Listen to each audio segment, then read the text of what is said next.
ಒಂದು ದಿವಸ ಶ್ರೀಮಂತನೊಬ್ಬ ಬೌದ್ಧ ಸನ್ಯಾಸಿಯ ಬಳಿ ಹೋಗಿ ಹೇಳುತ್ತಾನೆ, ಮುನಿಗಳೇ, ನನ್ನ ನಿದ್ರೆಯಿಂದ ನನಗೆ ತುಂಬ ತೊಂದರೆಯಾಗಿದೆ. ಅನೇಕ ಪ್ರಯತ್ನ ಮಾಡಿದರೂ ನಾನು ತಡರಾತ್ರಿಯವರೆಗೆ ಮತ್ತು ಮಲಗಲು ಹೋದಾಗ ನನಗೆ ಮಲಗಲು ಸಾಧ್ಯವಾಗುತ್ತಿಲ್ಲ.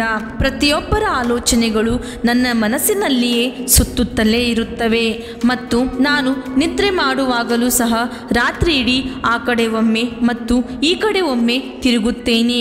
ನಾನು ಬೆಳಗ್ಗೆ ಎದ್ದಾಗ ನನಗೆ ಏನೋ ತಳಮಳ ಆಗುವುದು ಮತ್ತು ಯಾವುದೂ ಕೂಡ ಸರಿಯಿಲ್ಲ ಎಂದು ಅನಿಸುತ್ತದೆ ಹಾಗೂ ನನಗೆ ದಣಿವು ಮತ್ತು ಅಸಮಾಧಾನ ಉಂಟಾಗುತ್ತದೆ.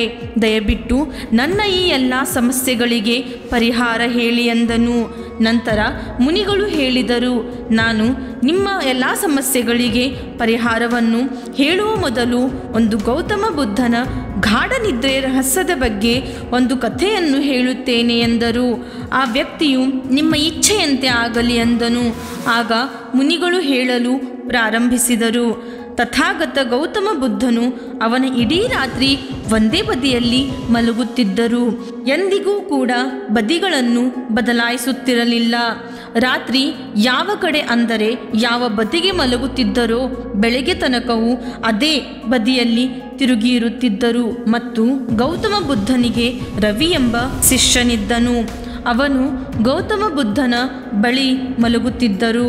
ರವಿಗೆ ಗೌತಮ ಬುದ್ಧನು ಇಡೀ ರಾತ್ರಿ ಒಂದೇ ಬದಿಗೆ ತಿರುಗಿ ಹೇಗೆ ಮಲಗುತ್ತಾರೆ ಎಂಬುದು ಅವನಿಗೆ ತುಂಬ ದೊಡ್ಡ ಪ್ರಶ್ನೆಯಾಗಿತ್ತು. ಇಡೀ ದಿನ ಅದೇ ವಿಚಾರ ಮಾಡುತ್ತಿದ್ದನು ಮತ್ತು ರಾತ್ರಿಯದ್ದು ಕಣ್ಣು ತೆರೆದು ನೋಡಿದಾಗಲೆಲ್ಲ ಗೌತಮ ಬುದ್ಧನು ಒಂದೇ ಕಡೆಗೆ ಮಲಗಿರುತ್ತಾರೆ. ಅದು ಹೇಗೆ ಸಾಧ್ಯ ಎಂಬುದು ಅವನಿಗೆ ತಿಳಿದಿರಲಿಲ್ಲ. ಈ ವಿಷಯವು ಅವನ ಮನಸ್ಸಿನಲ್ಲಿ ಅನೇಕ ಪ್ರಶ್ನೆಗಳನ್ನು ಹುಟ್ಟುಹಾಕಿತು. ಆದರೆ ಒಂದು ದಿವಸ ರವಿಯು ತನ್ನ ಕುತೂಹಲವನ್ನು ತಡೆಯಲಾರದೆ ಗೌತಮ ಬುದ್ಧರ ಬಳಿಗೆ ಹೋದನು ಮತ್ತು ಮಧ್ಯರಾತ್ರಿಯಲ್ಲಿ ಅವನು ಗೌತಮ ಬುದ್ಧರನ್ನು ಎಬ್ಬಿಸಿದನು. ಎಬ್ಬಿಸಿದ ನಂತರ, ದಯವಿಟ್ಟು ನನ್ನನ್ನು ಕ್ಷಮಿಸಿ, ನಿಮಗೆ ಪ್ರಶ್ನೆಯನ್ನು ಕೇಳಲು ಇದು ಸರಿಯಾದ ಸಮಯವಲ್ಲ ಎಂದು ನನಗೆ ತಿಳಿದಿದೆ. ಏಕೆಂದರೆ ನೀವು ದಿನವಿಡೀ ಸುತ್ತಾಡುತ್ತೀರಿ ಮತ್ತು ಜನರ ಕಷ್ಟಗಳನ್ನು ಗಮನಿಸಿ ಅವರ ಸಮಸ್ಯೆಗಳನ್ನು ಪರಿಹರಿಸುತ್ತೀರಿ. ಆದರೆ ನನ್ನ ಕುತೂಹಲ ಎಷ್ಟರ ಮಟ್ಟಿಗೆ ಹೆಚ್ಚಿದೆ ಎಂದರೆ ಬೆಳಗ್ಗೆಯವರೆಗೂ ಕಾಯಲು ಸಾಧ್ಯವಿಲ್ಲ. ಆದ್ದರಿಂದ ದಯವಿಟ್ಟು ನನ್ನ ಪ್ರಶ್ನೆಗೆ ಉತ್ತರಿಸಿ ಮತ್ತು ನನ್ನ ಕುತೂಹಲವನ್ನು ಪೂರೈಸಿ ಎಂದು ರವಿಯು ಹೇಳಿದನು. ಕಳೆದ 30 ವರ್ಷಗಳಿಂದ ನಾನು ನಿಮ್ಮ ಜೊತೆಗೆ ಇದ್ದೇನೆ ಮತ್ತು ನೀವು ಇಡೀ ರಾತ್ರಿ ಒಂದೇ ಕಡೆಗೆ ಅಂದರೆ ಒಂದೇ ಬದಿಗೆ ಮಲಗುತ್ತೀರಿ ಹಾಗೂ ಸ್ವಲ್ಪವೂ ಆ ಕಡೆ ಈ ಕಡೆ ಅಲ್ಲಾಡುವುದಿಲ್ಲ. ನೀವು ನಿಜವಾಗಿಯೂ ನಿದ್ರಿಸುತ್ತೀರಾ ಅಥವಾ ಸ್ವಲ್ಪವೂ ಕೂಡ ನಿದ್ರಿಸುವುದಿಲ್ಲವೋ ನನಗೆ ತಿಳಿದಿಲ್ಲ ಎಂದನು. ಆಗ ಗೌತಮ ಬುದ್ಧನು ರವಿಯನ್ನು ನೋಡಿ ಮುಗುಳ್ನಗುತ್ತಾ ಹೇಳಿದರು, ನಾನು ನನಗಾಗಿ ಹೇಗೆ ಮಲಗಬೇಕೆಂಬ ಸ್ಥಾನವನ್ನು ತಿಳಿದುಕೊಂಡಿದ್ದೇನೆ. ಈಗ ನಾನು ಮಲಗುವಾಗ ಈ ಕಡೆ ಆ ಕಡೆ ತಿರುಗುವ ಅಗತ್ಯವಿಲ್ಲ ಎಂದು ಹೇಳಿದರು. ನಾನು ನಿದ್ರೆಯಲ್ಲಿ ಕೂಡ ಎಚ್ಚರವಿರುತ್ತೇನೆ ಹಾಗೂ ನನ್ನ ಶರೀರವು ಮಲಗಿರುತ್ತದೆ, ಆದರೆ ನಾನು ಎಚ್ಚರವೇ ಇರುತ್ತೇನೆ. ನಿದ್ರೆಯ ಸಮಯದಲ್ಲಿ ದೇಹವು ಚಲಿಸುತ್ತದೆಯೇ ಅಥವಾ ಇಲ್ಲವೇ ಎಂಬುದು ಪ್ರಶ್ನೆಯಲ್ಲ. ನಿಜವಾದ ಕಾರಣವೇನೆಂದರೆ ಮನಸ್ಸು ಸ್ವತಃ ಶಾಂತವಾಗಿ ಮತ್ತು ಸ್ಥಿರವಾಗಿರಲು ಸಾಧ್ಯವಿಲ್ಲ. ಇದರಿಂದ ನಿದ್ರೆಯ ಸ್ಥಿತಿಯಲ್ಲಿಯೂ ನಾವು ನಮ್ಮ ದೇಹವನ್ನು ಚಲಿಸುತ್ತಿರುವುದಕ್ಕೆ ಇದು ಕಾರಣವಾಗಿದೆ. ಆದರೆ ನಾನು ಇವೆಲ್ಲವನ್ನು ಮೀರಿ ಬಂದಿದ್ದೇನೆ. ಈಗ ನನ್ನಲ್ಲಿ ಮನಸ್ಸು ಎಂಬುದೇನೂ ಉಳಿದಿಲ್ಲ. ನಾನು ಮಲಗಲು ಹೋದಾಗ ನನ್ನ ದೇಹವು ಪೂರ್ತಿ ಶಾಂತವಾಗಿರುತ್ತದೆ ಮತ್ತು ದೇಹವು ಒಂದೇ ಆಗಿರುತ್ತದೆ. ರವಿ, ನೀನು ಎಂದಾದರೂ ಮೃತದೇಹವು ತನ್ನ ಸ್ಥಾನವನ್ನು ಬದಲಾಯಿಸುವುದನ್ನು ನೋಡಿದ್ದೀಯಾ ಎಂದರು. ಆಳವಾದ ನಿದ್ರೆಯ ಸಮಯದಲ್ಲಿಯೂ ನಮ್ಮ ಮೆದುಳು ಈ ಎಲ್ಲ ಕೆಲಸಗಳನ್ನು ಮಾಡುತ್ತದೆ. ಒಮ್ಮೆ ಮನಸ್ಸು ಶಾಂತವಾಗಿರುತ್ತದೆ ಮತ್ತು ಒಮ್ಮೆ ನಿಶ್ಚಲವಾಗಿರುತ್ತದೆ. ಆಗ ನಿಮ್ಮ ದೇಹವು ಗಾಢ ನಿದ್ರೆಗೆ ಜಾರುತ್ತದೆ. ಆದರೆ ನೀವು ಒಳಗಿನಿಂದ ಎಚ್ಚರವಾಗಿರುತ್ತೀರಿ. ಆದ್ದರಿಂದ ನಿಮ್ಮೊಳಗಿನಿಂದ ನೀವು ಎಲ್ಲವನ್ನು ಅನುಭವಿಸಲು ಸಾಧ್ಯವಾಗುತ್ತದೆ. ಮಲಗಿದ ನಂತರವೂ ನಿಮ್ಮ ಪ್ರಜ್ಞೆಯು ಒಂದು ಸಣ್ಣ ಉರಿಯುವ ದೀಪದಂತಿದೆ. ಅದು ಬೆಳಗುತ್ತಲೇ ಇರುತ್ತದೆ. ನಿರಂತರವಾಗಿ ಕಥೆಯನ್ನು ಮುಗಿಸಿದ ಮುನಿಗಳು ಶ್ರೀಮಂತನಿಗೆ ಹೇಳಿದರು, ಪ್ರಬುದ್ಧ ವ್ಯಕ್ತಿಯು ತನ್ನ ದೇಹವನ್ನು ಸಂಪೂರ್ಣ ಅರಿವಿನಿಂದ ಗಮನಿಸುವುದಿಲ್ಲ, ಆದರೆ ಆ ವ್ಯಕ್ತಿಯು ತನ್ನ ಮನಸ್ಸನ್ನು ಪೂರ್ಣ ಅರಿವಿನಿಂದ ಗಮನಿಸುತ್ತಾನೆ. ಒಬ್ಬ ಸಾಮಾನ್ಯ ವ್ಯಕ್ತಿಯು ನಿದ್ರಿಸಿದಾಗ ಅವನು ಪ್ರಜ್ಞಾಹೀನನಾಗುತ್ತಾನೆ. ಅವನಿಗೆ ತನ್ನ ಸುತ್ತಮುತ್ತಲಿನ ಅರಿವು ಕೂಡ ಇರುವುದಿಲ್ಲ. ಇದರಿಂದ ಅವನಿಗೆ ತನ್ನ ಕನಸುಗಳನ್ನು ಆರಿಸಿಕೊಳ್ಳಲು ತಿಳಿದುಕೊಳ್ಳಲು ಸಾಧ್ಯವಾಗುವುದಿಲ್ಲ. ಆದರೆ ಗೌತಮ ಬುದ್ಧನು ನಿದ್ರಿಸುವಾಗ ಅವನು ಜಾಗೃತನಾಗಿರುತ್ತಾನೆ ಮತ್ತು ಬೆಳಗ್ಗೆ ಕಣ್ಣುಗಳು ತೆರೆದಂತೆ ಬುದ್ಧನು ನಿದ್ರಿಸುತ್ತಾನೆ.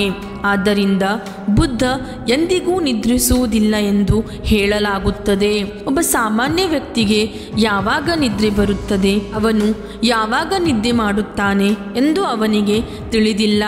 ಆದರೆ ನಾವು ನಿದ್ದೆಗೆ ಜಾರುವ ಸಮೀಪದಲ್ಲಿರುವಾಗ ಎಚ್ಚರಗೊಳ್ಳುವ ಮತ್ತು ಮಲಗುವ ನಡುವಿನ ಆ ಸಣ್ಣ ಕ್ಷಣದಲ್ಲಿ ನೀವು ಎಚ್ಚರವಾಗಿರಲು ಸಾಧ್ಯವಾದರೆ ಅದು ನಿಮಗೆ ಏನಾದರೂ ಒಂದು ಅದ್ಭುತ ಸಂಭವಿಸುತ್ತದೆ. ಅದು ನಿಮ್ಮನ್ನು ಅರಿವಿನ ಹತ್ತಿರಕ್ಕೆ ತರುತ್ತದೆ. ಇದನ್ನು ಕೇಳಿದ ಆ ವ್ಯಕ್ತಿಯು, ಮುನಿಗಳೇ, ನನಗೆ ಅಂತಹ ಆಳವಾದ ಆಧ್ಯಾತ್ಮಿಕ ವಿಷಯಗಳು ಅರ್ಥವಾಗುತ್ತಿಲ್ಲ. ದಯವಿಟ್ಟು ನನಗೆ ಸರಳವಾದ ಪದಗಳಲ್ಲಿ ವಿವರಿಸಿ. ನಾನು ಏಕೆ ಸುಲಭವಾಗಿ ಆರಾಮವಾಗಿ ಗಾಢ ನಿದ್ರೆ ಪಡೆಯುತ್ತಿಲ್ಲ ಎಂದು ಕೇಳಿದ. ಆಗ ಮುನಿಗಳು ಹೇಳಿದರು, ಅದಕ್ಕೆ ಈ 5 ಮುಖ್ಯವಾದ ಕಾರಣಗಳಾಗಿವೆ. ಮೊದಲನೆಯ ಕಾರಣ ರಾತ್ರಿ ವೇಳೆ ತಡವಾಗಿ ಮಲಗುವುದು, ತಡವಾಗಿ ಇರುವುದು ಮತ್ತು ಇದರಿಂದ ನಮಗೆ ಸುಲಭವಾಗಿ ಆರಾಮವಾಗಿ ನಿದ್ರೆ ಬರದಿರುವುದು ಆಗಿದೆ. ಮತ್ತು ಹಾಸಿಗೆಯಲ್ಲಿ ಮಲಗುವುದನ್ನು ಬಿಟ್ಟು ಬೇರೆ ಎಲ್ಲ ಕೆಲಸಗಳನ್ನು ಹಾಸಿಗೆಯ ಮೇಲೆ ಮಾಡುವುದು. ಹಾಗೂ ಅನೇಕ ಜನರು ಹಾಸಿಗೆಯಲ್ಲಿ ಆಹಾರವನ್ನು ತಿನ್ನುವ ಅಭ್ಯಾಸವನ್ನು ಹೊಂದಿರುತ್ತಾರೆ ಮತ್ತು ಹಾಗೆಯೇ ಹಾಸಿಗೆಯ ಮೇಲೆ ಅಭ್ಯಾಸ ಮಾಡಲು ಕುಳಿತುಕೊಳ್ಳುತ್ತಾರೆ ಹಾಗೂ ತನ್ನ ಮಲಗುವ ಕೋಣೆಯಲ್ಲಿಯೇ ಅಂತಹ ಅನೇಕ ಕೆಲಸಗಳನ್ನು ಮಾಡುತ್ತಾರೆ. ಸಂಕಾಕ್ಷ ಎಂದರೆ ಮಲಗುವ ಒಂದು ಸ್ಥಳವಾಗಿದೆ, ಆದರೆ ಅದನ್ನು ಜನರು ಇತರರ ಉದ್ದೇಶಗಳಿಗಾಗಿ ಬಳಸುತ್ತಿದ್ದಾರೆ. ಇದರಿಂದಾಗಿ ಮಲಗುವ ಕೋಣೆಗೆ ನಮ್ಮ ಮನಸ್ಸಿನಲ್ಲಿ ಯಾವುದೇ ರೀತಿಯ ನಿರ್ದಿಷ್ಟವಾದ ಅರ್ಥವಿಲ್ಲದ ಹಾಗೆ ಆಗಿದೆ. ಆದ್ದರಿಂದ ನಾವು ಮಲಗಲು ಹೋದಾಗ ನೀವು ಅದೇ ಸ್ಥಳದಲ್ಲಿ ಅನೇಕ ಕೆಲಸಗಳನ್ನು ಚಟುವಟಿಕೆಗಳನ್ನು ಮಾಡಿರುವುದರಿಂದ ನಾವು ಈಗ ಇಲ್ಲಿ ಮಲಗಬೇಕು ಎಂದು ನಮ್ಮ ಮೆದುಳಿಗೆ ಸಂಪೂರ್ಣವಾಗಿ ಒಪ್ಪಿಕೊಳ್ಳಲು ಸಾಧ್ಯವಾಗುತ್ತಿಲ್ಲ. ಸ್ನೇಹಿತರೆ, ನಾವು ಇಂದಿನ ಕಾಲಕ್ಕೆ ತಕ್ಕಂತೆ ಮಾತನಾಡಿದರೆ ಹಾಸಿಗೆಯ ಮೇಲೆ ಮಲಗಿದ್ದರೂ ಕೂಡ ಫೋನಿನಲ್ಲಿ ಮಾತನಾಡುತ್ತೇವೆ, ಹಾಸಿಗೆಯ ಮೇಲೆ ಕುಳಿತು ಕಚೇರಿ ಕೆಲಸ ಮಾಡುತ್ತೇವೆ. ಅಷ್ಟೇ ಅಲ್ಲದೆ ಹಾಸಿಗೆಯ ಮೇಲೆ ಚಲನಚಿತ್ರಗಳನ್ನು ನೋಡುವುದು, ಊಟವನ್ನು ಮಾಡುವುದು, ವಿಡಿಯೋಗಳನ್ನು ನೋಡುವುದು, ಆಟಗಳನ್ನು ಆಡುವುದು ಅಥವಾ ಗಾಸಿಪ್ ಮಾಡುತ್ತೇವೆ. ಇದರಿಂದಾಗಿ ಇತ್ತೀಚಿನ ದಿನಗಳಲ್ಲಿ ಜನರು ತಮ್ಮ ಹೆಚ್ಚಿನ ಸಮಯವನ್ನು ಹಾಸಿಗೆಯ ಮೇಲೆಯೇ ಕಳೆಯುತ್ತಿದ್ದೇವೆ.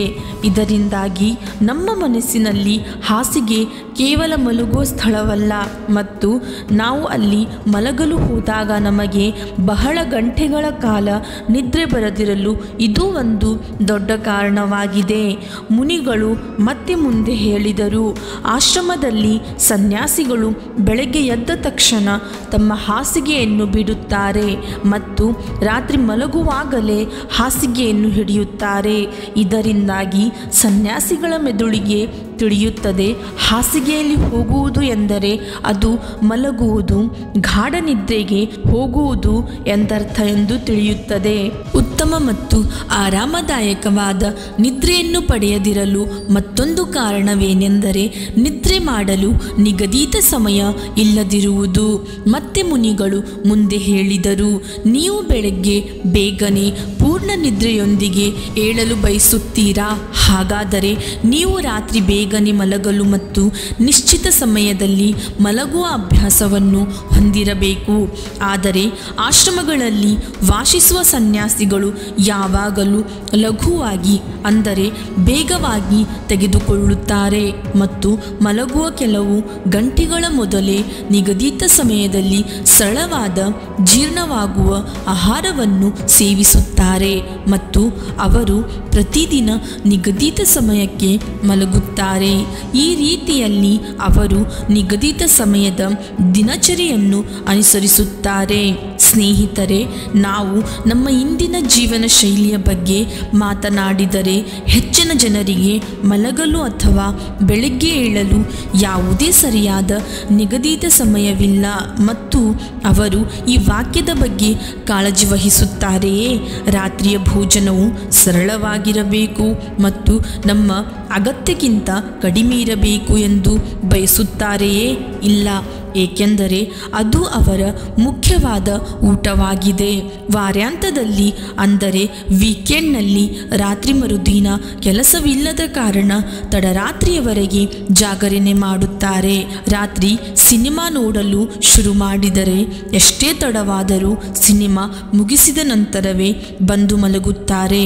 ಸಮಯ ಮತ್ತು ಜೀವನದ ನಡುವೆ ಸಾಮರಸ್ಯ ಮತ್ತು ನಿಯಂತ್ರಣವಿಲ್ಲದಿರುವ ಕಾರಣ ಜನರು ಅರ್ಧ ನಿದ್ರೆಯೊಂದಿಗೆ ಎಚ್ಚರಗೊಳ್ಳುತ್ತಾರೆ ಮತ್ತು ದಿನವಿಡೀ ಬೇಸರದಿಂದ ಮತ್ತು ಆಯಾಸದಿಂದ ಬಳಲುತ್ತಾರೆ. ಯೋಗ ಸಂಸ್ಕೃತಿಯಲ್ಲಿ ನಿದ್ರೆಯನ್ನು ಪವಾಡದ ಒಂದು ಜಗತ್ತು ಎಂದು ಕರೆಯುತ್ತಾರೆ. ನೀವು ನಿದ್ರೆಯನ್ನು ಅರ್ಥ ಮಾಡಿಕೊಂಡರೆ ನೀವು ನಿದ್ದೆ ಮಾಡುವಾಗ ನಿಮ್ಮೊಳಗೆ ಬಹಳಷ್ಟು ಚಟುವಟಿಕೆಗಳನ್ನು ರಚಿಸಬಹುದು ಮತ್ತು ನಿಮಗೆ ಅರ್ಥವಾಗದಿದ್ದರೆ ನೀವು ಅದನ್ನು ಹಾಳು ಸಹ ಮಾಡಬಹುದು ಎಂದರು. ಮತ್ತೆ ಮುನಿಗಳು ಮುಂದೆ ಹೇಳಿದರು, ಗಾಢವಾದ ನಿದ್ರೆ ಬರದಿರಲು ಮತ್ತು ಬೆಳಗ್ಗೆ ಎದ್ದಾಗ ಆಯಾಸವನ್ನು ಹೊಂದಿರಲು ಮೂರನೆಯ ಕಾರಣವೇನೆಂದರೆ ಮಲಗುವ ಮೊದಲು ನಕಾರಾತ್ಮಕ ವಿಷಯಗಳ ಬಗ್ಗೆ ಯೋಚಿಸುವುದು. ನೀವು ಮಲಗುವಾಗ ಯಾವ ರೀತಿಯ ಆಲೋಚನೆಗಳನ್ನು ಮಾಡುತ್ತಾ ಮಲಗುತ್ತೀರೋ ಅವು ನೀವು ಬೆಳಗ್ಗೆ ಎದ್ದು ಕಣ್ಣು ತೆರೆದಾಗಲೂ ಕೂಡ ನಿಮ್ಮ ಮನಸ್ಸಿಗೆ ಬರುವ ಮೊದಲ ಆಲೋಚನೆಗಳಾಗಿರುತ್ತವೆ. ಆದ್ದರಿಂದ ನೀವು ನಕಾರಾತ್ಮಕ ಆಲೋಚನೆಗಳೊಂದಿಗೆ ಮಲಗಿದರೆ ನೀವು ಬೆಳಗ್ಗೆ ಕೂಡ ಅದೇ ಆಲೋಚನೆಗಳೊಂದಿಗೆ ಎಚ್ಚರಗೊಳ್ಳುತ್ತೀರಿ. ನಾವು ಹಾಸಿಗೆಯ ಮೇಲೆ ಮಲಗುತ್ತಾ ಮತ್ತು ನಿದ್ರಿಸುವಾಗ ನಮ್ಮ ಪ್ರಜ್ಞಾಹೀನ ಮನಸ್ಸು ಹೆಚ್ಚು ಸಕ್ರಿಯವಾಗಿರುತ್ತದೆ ಮತ್ತು ಈ ಸಮಯದಲ್ಲಿ ನಾವು ನಮ್ಮೊಳಗೆ ಯಾವ ರೀತಿಯ ಆಲೋಚನೆಗಳನ್ನು ಮಾಡುತ್ತೇವೆ ಆ ಆಲೋಚನೆಗಳನ್ನು ನಮ್ಮ ಮನಸ್ಸು ನೇರವಾಗಿ ಸ್ವೀಕರಿಸುತ್ತದೆ ಮತ್ತು ಅವುಗಳನ್ನು ವಾಸ್ತವಕ್ಕೆ ತರಲು ಪ್ರಯತ್ನಿಸುತ್ತದೆ. ಒಳ್ಳೆಯ ಮತ್ತು ಕೆಟ್ಟ ಆಲೋಚನೆಗಳ ನಡುವೆ ಪ್ರಜ್ಞಾಹೀನ ಮನಸ್ಸು ಆಯ್ಕೆ ಮಾಡಲು ಸಾಧ್ಯವಿಲ್ಲ. ಅದಕ್ಕೆ ನಮಗೆ ಬೇಕಾದ ಯಾವುದು ಒಳ್ಳೆಯ ವಿಚಾರಗಳು ಮತ್ತು ಯಾವುದು ಕೆಟ್ಟ ವಿಚಾರಗಳು ಎಂದು ತಿಳಿದಿರುವುದಿಲ್ಲ. ಅದು ನಾವು ಸ್ವೀಕರಿಸಿದ ಮಾಹಿತಿಯ ಮೇಲೆ ತನ್ನ ಕಾರ್ಯ ಮಾಡಲು ಪ್ರಾರಂಭಿಸುತ್ತದೆ. ಆದ್ದರಿಂದ ನಮ್ಮ ಸಮಸ್ಯೆಗಳ ಮತ್ತು ನಕಾರಾತ್ಮಕ ಆಲೋಚನೆಗಳ ಬಗ್ಗೆ ಯೋಚಿಸುವ ಬದಲು ನಾವು ಮಲಗುವಾಗ ಒಳ್ಳೆಯ ವಿಷಯದ ಬಗ್ಗೆ ಮತ್ತು ಒಳ್ಳೆಯ ವಿಚಾರಗಳ ಬಗ್ಗೆ ಯೋಚಿಸಬೇಕು ಮತ್ತು ನಮ್ಮ ಜೀವನದಲ್ಲಿ ಏನು ಸಾಧಿಸಬೇಕೆಂದು ಬಯಸುತ್ತೇವೋ ರಾತ್ರಿ ಮಲಗುವ ಮೊದಲು ಮತ್ತು ಬೆಳಗ್ಗೆ ಎದ್ದಾಗ ಯಾವಾಗಲೂ ಆ ವಿಷಯದ ಬಗ್ಗೆ ಯೋಚಿಸಿ. ಅದು ನಿಮ್ಮ ಜೀವನದಲ್ಲಿ ಸಕಾರಾತ್ಮಕ ಬದಲಾವಣೆಗಳನ್ನು ತರಬಹುದು ಎಂದು ಹೇಳಿದರು. ಹಾಗೂ ನಾಲ್ಕನೆಯ ಕಾರಣವೇನೆಂದರೆ ತಪ್ಪಾದ ರೀತಿಯಲ್ಲಿ ನಿದ್ರಿಸುವುದು. ಮುಂದೆ ಮುನಿಗಳು ಹೇಳಿದರು, ಭಾರತದಲ್ಲಿ ಉತ್ತರ ದಿಕ್ಕಿಗೆ ತಲೆಯಿಟ್ಟು ಮಲಗಬಾರದು ಎಂದು ನೀವು ಹೇಳುವುದನ್ನು ಕೇಳಿರಬಹುದು. ಏಕೆಂದರೆ ನಾವು ಉತ್ತರದ ಕಡೆಗೆ ತಲೆಯಿಟ್ಟು ಮಲಗಿದಾಗ ಭೂಮಿಯ ಅಯಸ್ಕಾಂತೀಯ ಸೆಳೆತದಿಂದಾಗಿ ನಮ್ಮ ದೇಹದಲ್ಲಿನ ಬಹಳಷ್ಟು ರಕ್ತವು ಮೆದುಳಿನ ಕಡೆಗೆ ಹೋಗಲು ಪ್ರಯತ್ನಿಸುತ್ತದೆ. ಇದರಿಂದಾಗಿ ಮೆದುಳಿನಲ್ಲಿ ಕಂಡುಬರುವ ರಕ್ತನಾಳಗಳು ತುಂಬ ತೆಳುವಾಗುತ್ತವೆ. ಅದರ ಸಿಡಿಯುವಿಕೆಯು ಅಪಾಯವು ಹೆಚ್ಚಾಗುತ್ತದೆ ಮತ್ತು ಒಬ್ಬ ವ್ಯಕ್ತಿಯು ಬಹಳ ವಯಸ್ಸಾದ ಮತ್ತು ದುರ್ಬಲನಾಗಿದ್ದರೆ ಅವನು ಸಾಯಬಹುದು ಕೂಡ. ಆದರೆ ಸಾಮಾನ್ಯವಾಗಿ ಉತ್ತರ ದಿಕ್ಕಿಗೆ ತಲೆಯಿಟ್ಟು ಮಲಗುವವರು ಬೆಳಗ್ಗೆ ಎದ್ದಾಗ ತಲೆಯಲ್ಲಿ ಬಹಳ ತೊಂದರೆ ಮತ್ತು ವಿಘ್ನಗಳನ್ನು ಅನುಭವಿಸುತ್ತಾರೆ. ಹಾಗೂ ಇಡೀ ರಾತ್ರಿ ಚಡಪಡಿಕೆಯಲ್ಲಿ ಮತ್ತು ಆ ಕಡೆ ಈ ಕಡೆ ತಿರುಗುತ್ತಾ ಬದಿಗಳನ್ನು ಬದಲಿಸುತ್ತಾ ಇರುತ್ತಾರೆ. ಮತ್ತು ಜನರು ಮಲಗುವಾಗ ಮಾಡುವ ಇನ್ನೊಂದು ತಪ್ಪು ಏನೆಂದರೆ ಹೇಗೆ ಬೇಕಾದರೂ ಅಸ್ತವ್ಯಸ್ತವಾಗಿ ನಿದ್ರಿಸುತ್ತಾರೆ. ಅವರಿಗೆ ಅವರ ಬೆನ್ನು ಮೂಳೆ ನೇರವಾಗಿದೆಯೇ ಅಥವಾ ಇಲ್ಲವೇ ಎಂಬುದರ ಅರಿವು ಕೂಡ ಇರುವುದಿಲ್ಲ. ಜನರು ಸಾಮಾನ್ಯವಾಗಿ ತಮ್ಮ ಹೊಟ್ಟೆಯ ಮೇಲೆ ಅಥವಾ ಬೇರೆ ರೀತಿಯಲ್ಲಿ ತಮ್ಮ ಅನುಕೂಲಕ್ಕೆ ತಕ್ಕಂತೆ ಮಲಗುತ್ತಾರೆ. ಆದರೆ ನಾವು ನೇರವಾಗಿ ಅಥವಾ ಎಡಭಾಗದಲ್ಲಿ ತಿರುಗಿ ಮಲಗಲು ಪ್ರಯತ್ನಿಸಬೇಕು. ಇದು ನಮ್ಮ ದೇಹದ ಭಾಗದ ಮೇಲೆ ಹೆಚ್ಚು ಒತ್ತಡವನ್ನು ಉಂಟು ಮಾಡುವುದಿಲ್ಲ.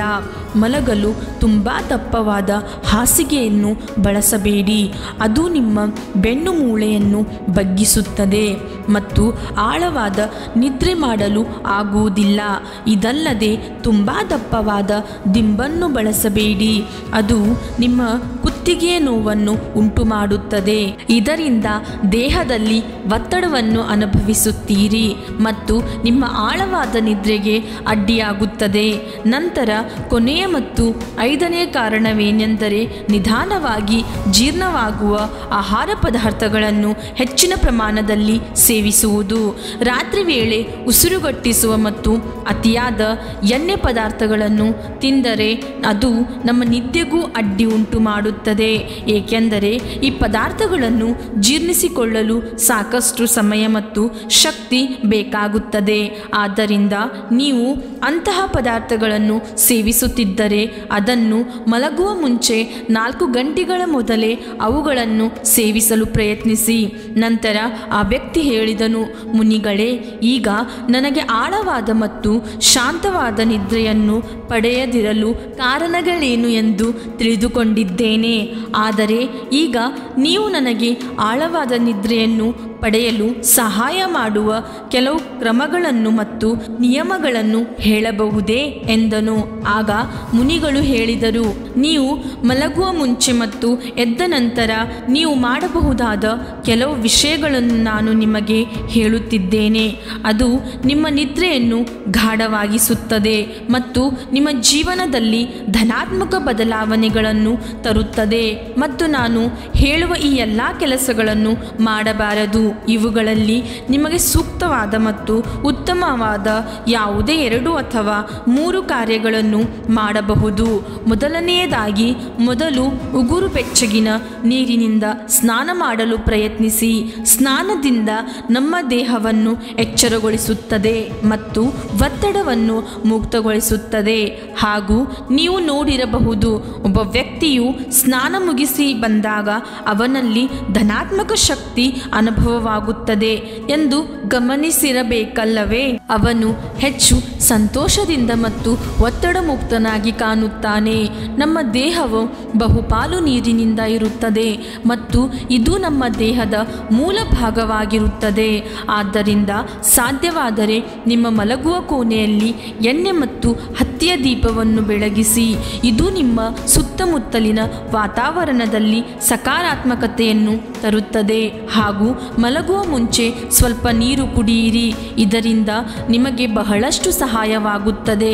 ಮತ್ತು ನೀವು ಮಲಗುವಾಗ ಧ್ಯಾನ ಮಾಡಲು ಕೆಲವು ನಿಮಿಷಗಳನ್ನು ತೆಗೆದುಕೊಳ್ಳಿ ಮತ್ತು ನಿಮ್ಮಲ್ಲಿರುವ ಎಲ್ಲದಕ್ಕೂ ಕೃತಜ್ಞರಾಗಿರಿ. ಅಥವಾ ನೀವು ದಿನದಲ್ಲಿ ಎಲ್ಲ ಒಳ್ಳೆಯ ಕೆಲಸಗಳ ಬಗ್ಗೆ ಯೋಚಿಸಿ. ಹೀಗೆ ಯೋಚಿಸುತ್ತಾ ನಿಮ್ಮ ಸಣ್ಣ ಪುಟ್ಟ ಸಮಸ್ಯೆಗಳ ಬಗ್ಗೆ ಚಿಂತಿಸುವುದನ್ನು ನಿಲ್ಲಿಸುತ್ತೀರಿ. ಮತ್ತು ಬೆಳಗ್ಗೆ ಎದ್ದ ತಕ್ಷಣ ನಿಮ್ಮ 2 ಕೈಗಳನ್ನು ಉಜ್ಜಿ ನಿಮ್ಮ ಕಣ್ಣುಗಳ ಮೇಲೆ ಇರಿಸಿ. ಇದರಿಂದ ನಿಮ್ಮ ದೇಹವನ್ನು ಜಾಗೃತಗೊಳಿಸುತ್ತದೆ. ಮತ್ತು ನೀವು ಯಾವಾಗಲೂ ಬಲಭಾಗದಿಂದ ಏಳಬೇಕು ಹಾಗೂ ಯಾವಾಗಲೂ ರಾತ್ರಿ ಬೇಗನೆ ಮಲಗಲು ಪ್ರಯತ್ನಿಸಿ. ಇದರಿಂದ ನೀವು ಬೆಳಗ್ಗೆ ಬೇಗನೆ ಏಳಬಹುದು ಮತ್ತು ಸಂಪೂರ್ಣ ನಿದ್ರೆ ಪಡೆಯಬಹುದು. ಆದ್ದರಿಂದ ಫ್ರೆಂಡ್ಸ್, ನೀವು ಆಳವಾಗಿ ಮತ್ತು ಆರಾಮದಾಯಕವಾಗಿ ನಿದ್ರೆಯನ್ನು ಮಾಡಲು ಈ ಮೇಲಿನ ಮಾರ್ಗಗಳಾಗಿವೆ. ಇವುಗಳನ್ನು ನಿಮ್ಮ ಜೀವನದಲ್ಲಿ ಅಳವಡಿಸಿಕೊಳ್ಳಿ ಮತ್ತು ನಿಮ್ಮ ಜೀವನವನ್ನು ಸುಖಮಯವಾಗಿರಿಸಿಕೊಳ್ಳಿ. ಹಾಯ್ ಫ್ರೆಂಡ್ಸ್, ಇಲ್ಲಿಯ ತನಕ ಎಲ್ಲ ಕಥೆಯನ್ನು ಕೇಳಿದ್ದೀರಾ? ಹಾಗಾದರೆ ನಿಮಗೊಂದು ಸಣ್ಣ ರಿಕ್ವೆಸ್ಟ್. ನೀವು ಇಷ್ಟು ದಿನ ಸಾಮಾಜಿಕ ಜಾಲತಾಣಗಳಲ್ಲಿ ಕೇಳಿದ ಅತಿ ಹೆಚ್ಚು ಧ್ವನಿಗಳಲ್ಲಿ ಈ ಧ್ವನಿಯು ಒಂದಾಗಿದೆ. ನಮ್ಮ ಚಾನಲನ್ನು ಸಬ್ಸ್ಕ್ರೈಬ್ ಮಾಡಿ ಮತ್ತು ಲೈಕ್ ಮಾಡಿ. ಇದೇ ರೀತಿ ಒಳ್ಳೆಯ ವಿಚಾರಗಳನ್ನು ತಿಳಿಯೋಣ ಮುಂದಿನ ಒಂದು ಒಳ್ಳೆಯ ಕಥೆಯಿಂದ. ಧನ್ಯವಾದಗಳು.